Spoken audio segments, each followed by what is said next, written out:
I'm trying to get into this real estate game. The world is kind of going crazy. Yeah. The market was picking up. So all of my close friends and family were telling me, hey, you're crazy, right? Oh, Like yeah. you're taking a home equity line of credit out on your mortgage, which you only almost have a paid off house, and you're going to go buy a rental and you don't know how to have a rental. Like, what are you doing? Does your family have rentals?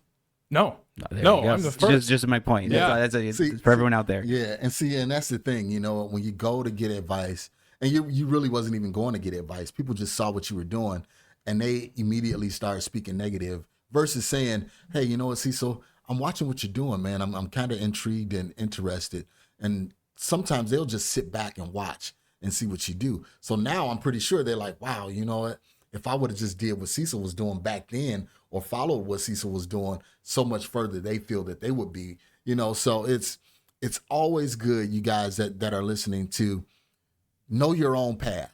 Everybody's not going to have that same path that you have, but when you walk your own path, people will start to follow you and they'll start to see, wow, this person is doing something different. Gosh, I couldn't agree more. Like I could go into that in so much more detail, but those same individuals who were, telling me, and out of love, they were telling me, right? Love. Be careful, don't do this. Those same individuals now invest with me, right? And so they help to pay for my fix and flips, which is funny how that goes full circle. Yep. But yeah, so I don't know. I could go into this story for a very long time, but I'll be pretty quick in that. Yeah. I got this first rental. It's really good learning experience. I self-managed that first year, which I learned all the headaches that I thought I could possibly learn. I was driving out to Casa Grande every week, it seemed like, for a little bit there. Wow. Okay. Windshield time. It was a lot. It was a lot of work. And then I realized, man, I within the next 2 months, I was like, I love this idea of having a rental. I started learning about taxes and how the rental is going to benefit me with depreciation and so on and so forth. I was like, man, I want another one of these.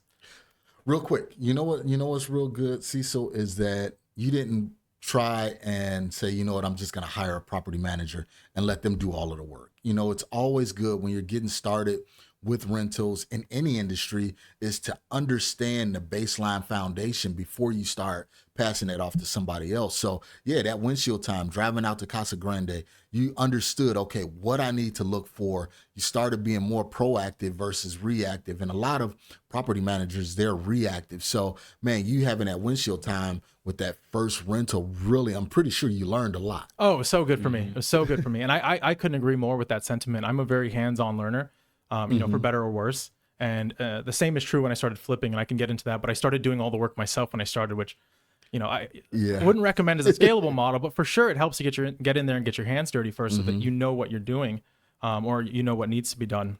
Was there anything in your mind that was like, okay, I just finished this Casa Grande property, and now I'm making $300 a month? No.